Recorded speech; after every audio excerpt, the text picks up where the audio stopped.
Good morning, everyone. Welcome to NorthStar Community online and in-person service.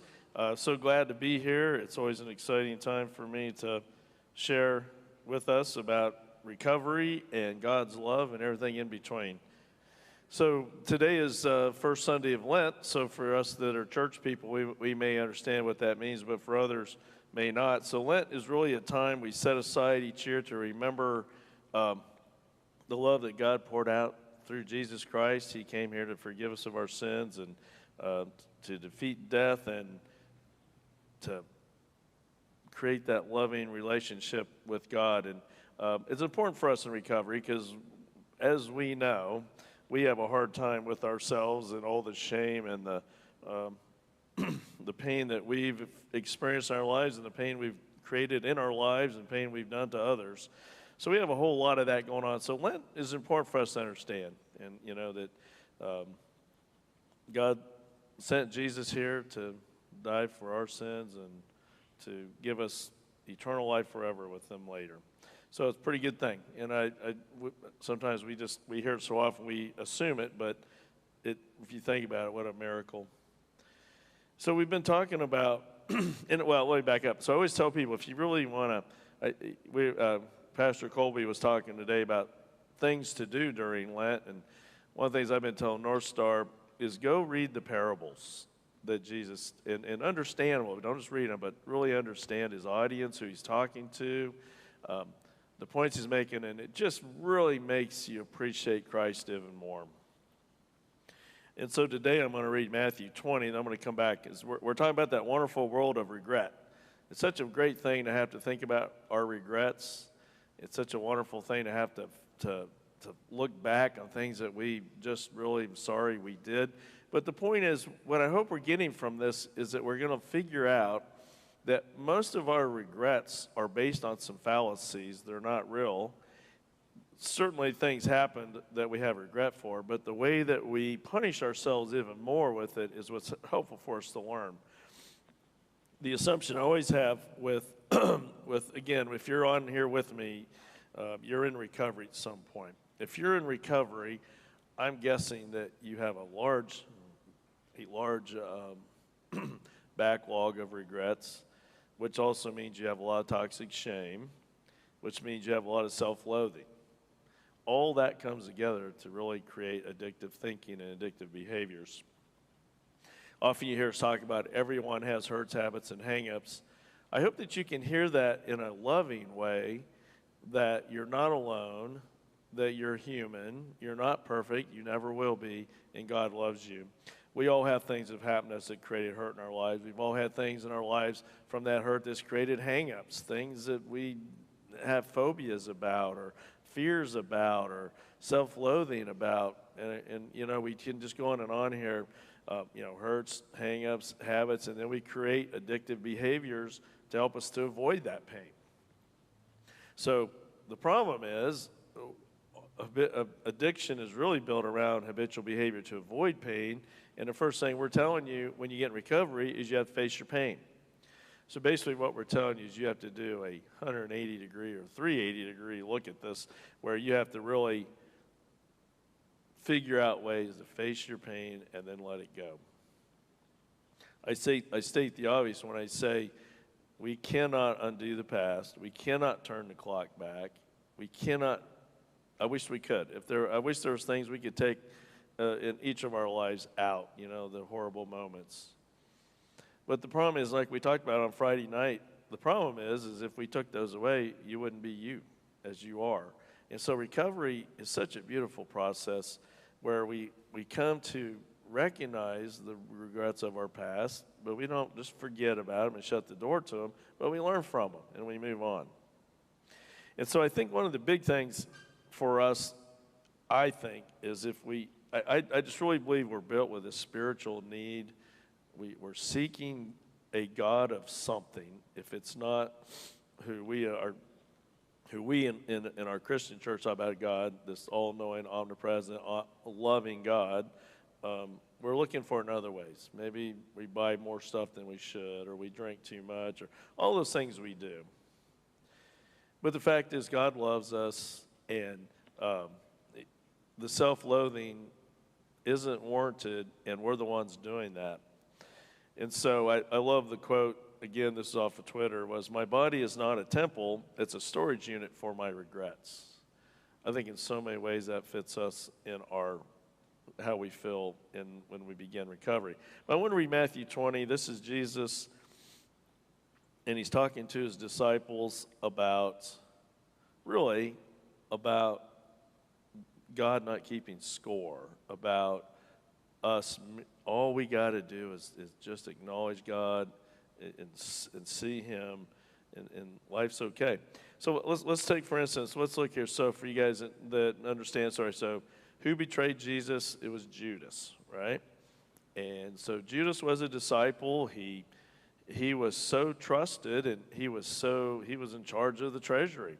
And I think an argument to tell you how we sometimes are last to know about people, when Jesus said someone's going to betray me, not one person in that room looked at Judas and said, he's going to be the guy. Nobody said that. Nobody suspected Judas to be the one to betray. So here's Judas, spends the entire, gives up his livelihood, his life, everything to follow Jesus. He watches Jesus with miracles. He listens to Jesus' teaching, and I can't imagine, but that wouldn't have been just awesome. I mean, just think about listening to him talk and see how he interacted with people, how he took on the Pharisees, all these things. He's experiencing every bit of this, but yet he betrays Jesus, right? On the other hand, you have the thief on the cross, who is on the cross, is being crucified right there next to Jesus. There's two of them. One of them just continues to hurl insults at Jesus. The other one goes, wait a minute, he doesn't deserve this, we do. And they must have been awful. I mean, the Romans didn't just arbitrarily crucify people. If you were crucified, you were a bad dude. And so he obviously was a bad dude. And he looks at Christ and says, I want to be with you in heaven. And Jesus says, you're there. So we got some contrast here. Think about the disciples. Beyond Judas, all the disciples, they worked Jesus. They gave their life and will over to him. They went and did all these things. After Jesus died, after they came out of hiding and all things they did, they came out and became very strong for Christ. They went out there and faced persecution. And we believe, of course, they all went to heaven. But so that thief on the cross, if we want to look at it this way, he was saved for about this long. Others had long histories. The point is Jesus is making, it's just your heart. Just commit to me. You're good. So Christ is talking here. So Jesus is talking. He goes, for the kingdom of heaven is like a landowner who went out early in the morning to hire workers for his vineyard. He agreed to pay them a denarius for the day and sent them into the vineyard. Now, what's important here is that's pretty good pay. That was what a Roman soldier made that time. So that's pretty good pay. About 9 in the morning, he went out and saw others standing in the marketplace doing nothing. He told them, you also go and work in my vineyard, and I will pay you whatever is right. So they went. So he didn't even tell them what he was going to pay him. He just told you, come, I'm going to pay you. I'm going to take care of you. So he must have been a good guy. At some level, people must have trusted him and knew that he was a good and decent guy. He went out again at about noon and about 3 in the afternoon and did the same thing. About 5 in the afternoon, he went out and found still others standing around. He asked them, why have you been standing here all day long doing nothing? Because no one hired us, they answered. He said to them, you also go and work in my vineyard. And again, notice he didn't tell them how much he was going to pay him. They just went. So again, he must have been a pretty decent guy. When evening came, the owner of the vineyard said to his foreman, call the workers and pay them their wages, beginning with the last ones hired and going on to the first. The workers who were hired about 5 in the afternoon came, and each received a denarius. So when those came who were hired first, they expected to receive more, but each one of them also received a denarius. When they received it, they began to grumble against the landowner. These who were hired last worked only 1 hour, they said, and you have made them equal to us who have been borne the burden of the work and the heat of the day. But he answered one of them, I am not being unfair to you, friend. Didn't you agree to work for a denarius? Take your pay and go. I want to give the one who was hired last the same as I gave you. Don't I have the right to do what I want with my own money? Or are you envious because I am generous? So the last will be first, and the first will be last. The reason why I like this parable for us in recovery is because I want us to hear that this last part, so the last will be first, and the first will be last. The way I'm interpreting this right now is that we see ourselves so negatively. We loathe ourselves. We despise ourselves. There's nothing good about us. We don't deserve anything good to happen. In fact, if anything good does happen, something bad's going to happen. And when we're in our addictive mode, when we're in our acting out in our hurts, habits, and hang-ups, it's kind of true. We are going to screw it up, and there are going to be some bad things happen. We're going to relapse. We're going to use again. We're never going to stop using. We're going to live with anger, resentment, bitterness, all that stuff. But I just want you to, just for a moment, listen to the message that a God who loves us so much doesn't keep score, and you're going to be okay in God's eyes. Certainly there's consequences. I don't want anybody to think otherwise. When we go out and do dumb things, there are going to be consequences to this. But that doesn't mean God doesn't love us. It just means there's consequences. But you just cannot defy things as it's set up. So I hope you hear with this back to why are we talking about regrets? Why in the world would we do that? But this great quote again, my body is not a temple. It's a storage unit for all my regrets. So I'm assuming, again, I'm talking to people in recovery. We've had a lot of things we've done wrong.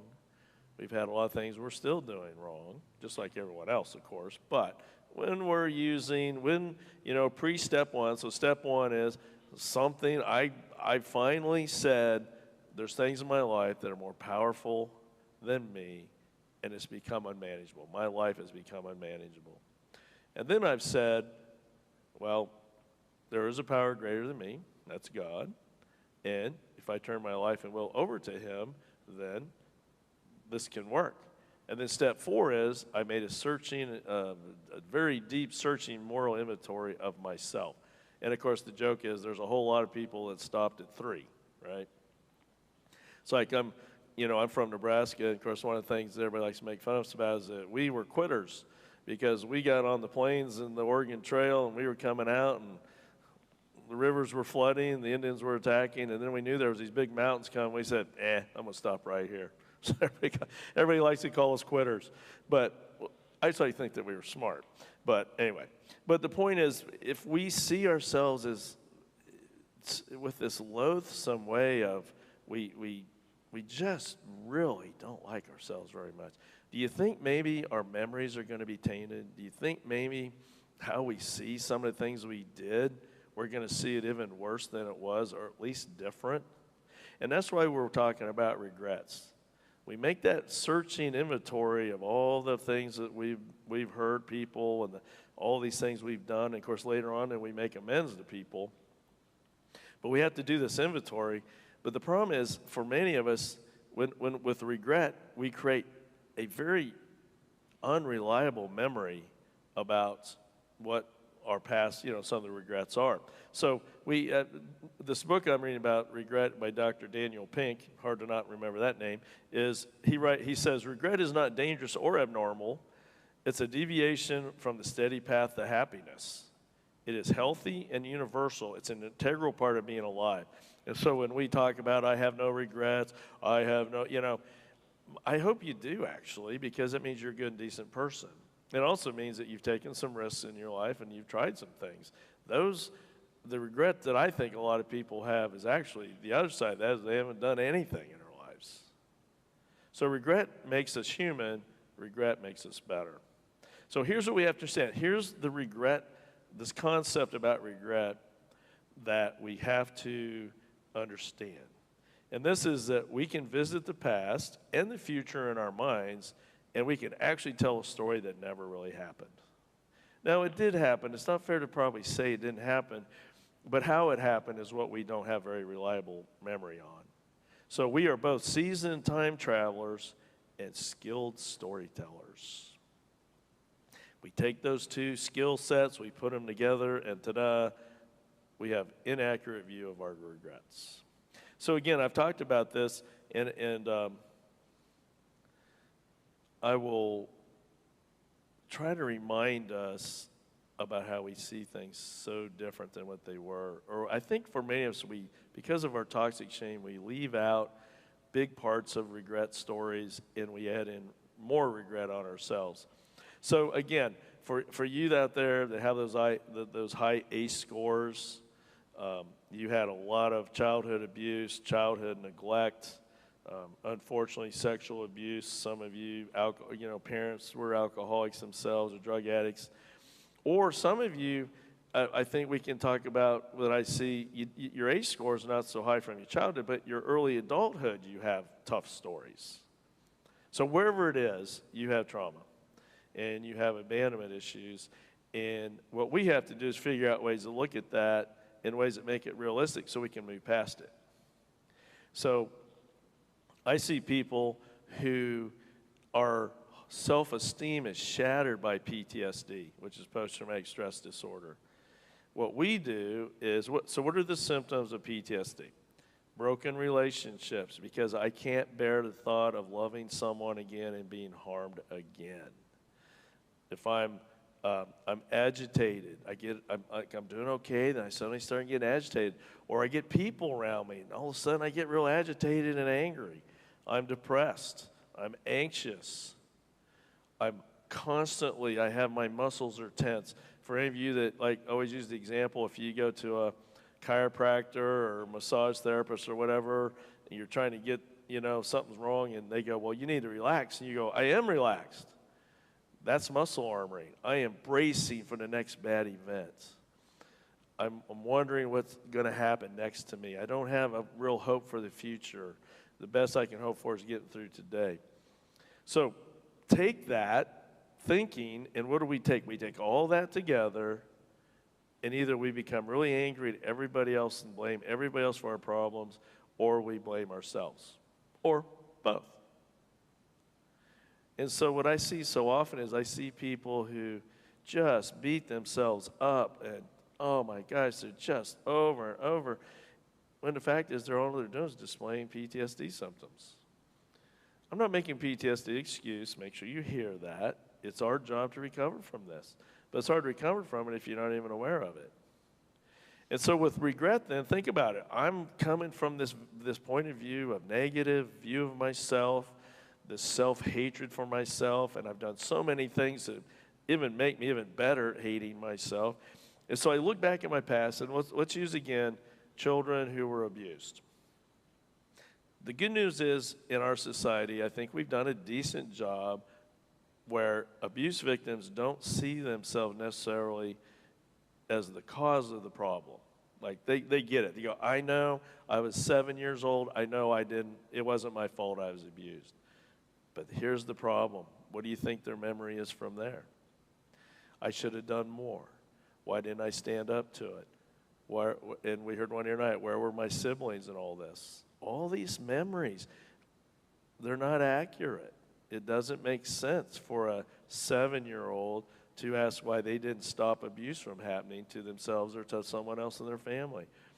Adults are much bigger, stronger, meaner, nastier, faster, smarter, and add in rage or drunkenness, and you got a real recipe that a 7-year-old's not going to stop. Not going to happen. And one of the things that's so fascinating is, in Dr. Vander Kolk, in his book about the body keeps a score, he says, I have seen hundreds of kids that we have removed from a wildly toxic, dysfunctional, abusive families. Every one of them returns back to their home. We could set them up in the most perfect setting with a foster family. They still want to go back to their parents. That's powerful. That makes it hard for us to ever stop something like that happening. But yet, what do? In our regret story, we go, I should have stopped them. I should have reported them. I should have got a gun out and shot them. I should have blah, blah, blah. No, you're 7 years old. You weren't capable of that. You didn't have the sophistication for that. You didn't understand adult thinking then. You didn't understand what was going on. You just knew it was terrible and awful, and you hated it. And you cried yourself to sleep every night after being beaten up or whatever else had happened to you. Do you see how we take reality and we turn it into a false statement? And then what do we do with that? We don't say, so what we try to get us to see in this regret is you were a victim. You weren't the one to stop this. I wish you could have, but you weren't. Let it go. Quit living with resentment and bitterness towards yourself or towards maybe other victims in all this. Try to figure out a way to forgive if you're safe now, which I hope you are as you're sitting here. If you're not safe, you need to get out. But our seasoned time traveling with our wildly effective storytelling, do you hear how damaging this is? And the other thing that we have to put into this is that research shows, and again, it suggests this, is that our memories are based on how we're feeling about ourselves today. So if I'm feeling depressed, sad, and angry, do you think I'm going to look back at my childhood and think of those happy, wonderful childhood memories? No. I'm going to look back and I'm going to put a negative spin on all that. If I'm feeling really good about myself and things are going good and I'm liking what's happening, I'm going to go back and look at some of the memories and I'll probably idealize them. Neither one of them are accurate. We are not DVD recorders that we can just put it in and play it. That's not how it works.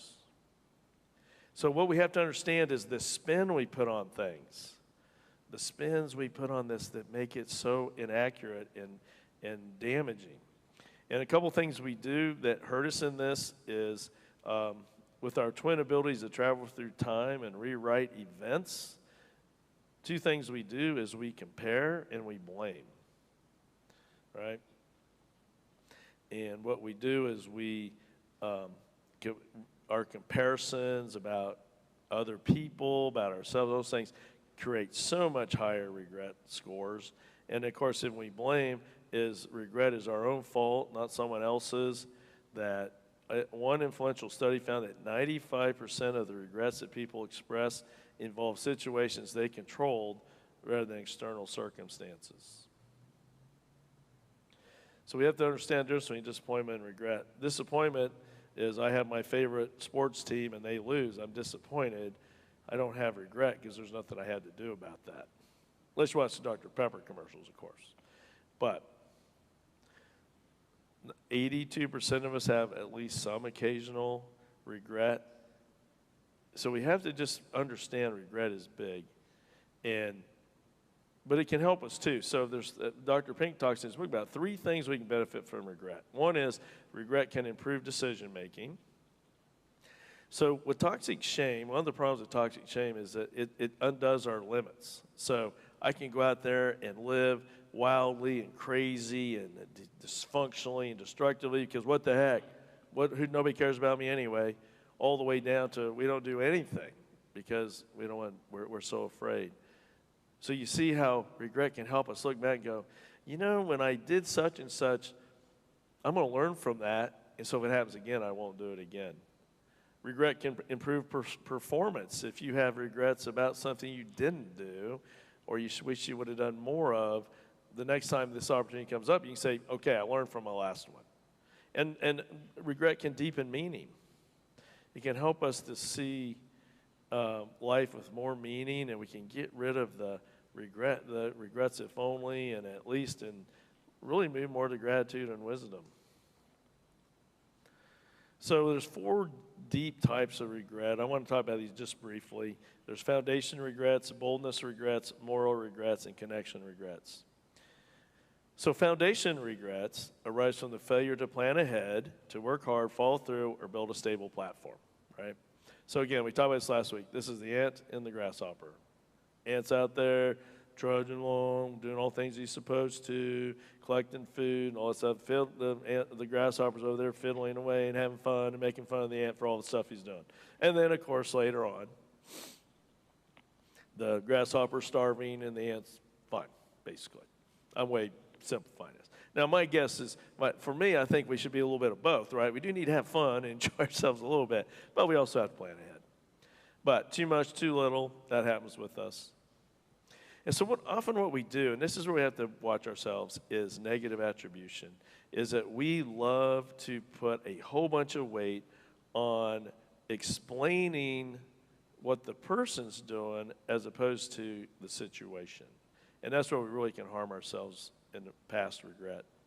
So I always like to use the one I always love the most is, I'm driving down the road, someone cuts me off, takes off, and what do I say? Well, darn, I hope they're having a good day, right? That's what we say when someone's driving recklessly and cuts us off. No, we get mad. It makes us furious that people are so selfish. They don't care about anybody but themselves. They're putting everybody in danger. They were probably texting. They were probably on their phone, right? See how we do all that? Now, the next day I'm driving along, and I accidentally cut someone off. I feel terrible. I'm like, oh my gosh, I'm so appalled. I try to wave at him, let him know I'm so sorry. Why did I do it? Well, I had a lapse of judgment, or I got focused on something else. But the fact is, I feel terrible about it. You hear the difference? Same thing happened. We put a whole lot of negative attribution on someone else, or we do it to ourselves, of course. Right? So think about it for ourselves. How many of us beat ourselves up for our past when we were kids if we'd just been more disciplined?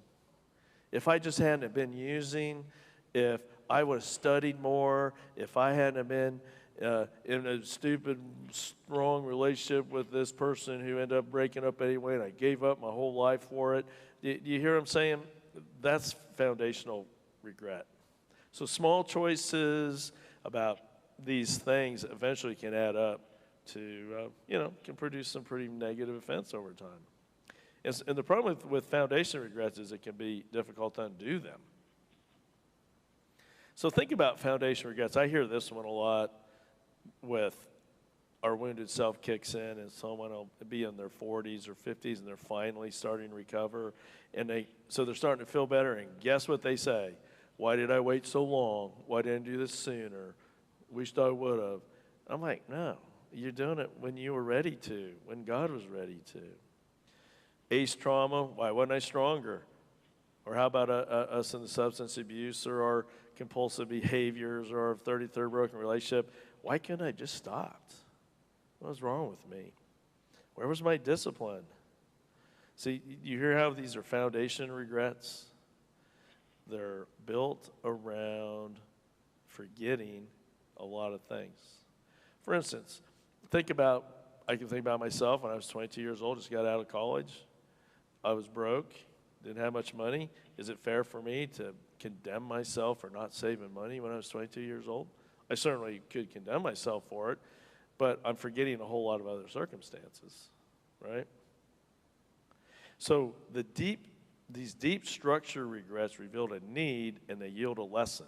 With foundation regrets, the human need it lays bare is stability. We should have been more stable. We should have done more of the right things. We all require a basic infrastructure of educational, financial, physical well-being that reduces psychological uncertainty and frees time and mental energy to pursue opportunity and meaning. Well, guess what? At 15 years old, I wasn't all that smart, and I wasn't all that focused on the future, and you probably weren't either. Or how about you guys that were going through so much trauma? You were surviving. You were trying to figure out how to live. That may have included alcohol and drugs and everything else in between it. But the point is, for us to look back with regret on things like that is not real, and it only harms us. And it adds to our toxic shame, and it adds to our desire to use, as opposed to looking at things where maybe we weren't so bad. We did the best we could. So I'm going to end there today. We got 3 more to talk about, a little more in depth. But I hope what we're hearing here, I'm trying to get across here, is if we can get a better understanding of regret, if we can get our place where we can finally maybe stop beating ourselves up so much, maybe forgive ourselves a little more like we do others, then maybe we can recover a little faster and enjoy life a little bit more. We can't turn the clock back. So let's stop turning it back in unrealistic ways. Let's learn from some of our regrets, but let's stop beating ourselves up for it. So I thank you for coming today, and I'm excited about this subject. I think it's so important. It fits right there with step 4 in our AA language. And I hope it'll help us with that you can maybe take some of the judgment off yourself.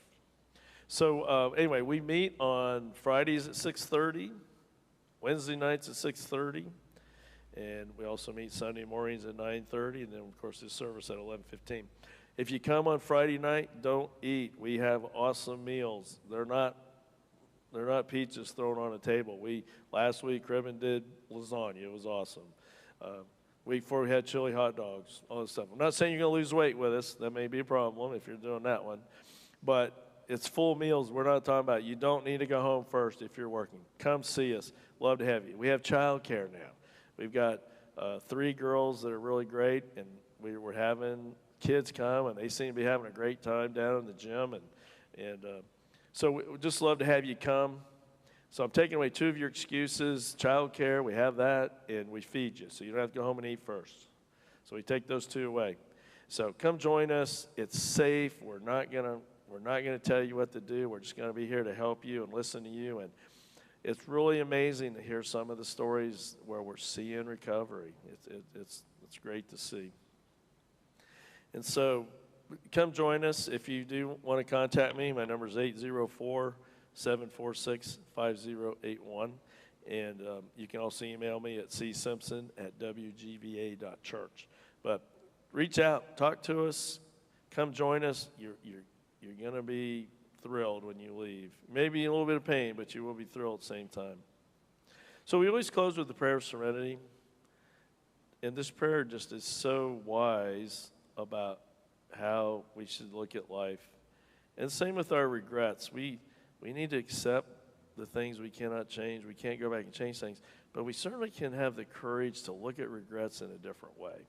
So let us close with a prayer of serenity. God, grant me the serenity to accept the things I cannot change, courage to change the things I can, and wisdom to know the difference. Living one day at a time, enjoying one moment at a time, accepting hardships as a pathway to peace. Taking, as Jesus did, the sinful world as it is, not as I would have it. Trusting that Jesus will make all things right if I surrender to his will, that I may be reasonably happy in this life and supremely happy with him forever and the next. Amen. Again, have a great week. Look at regrets a little differently, and thank you for joining us today.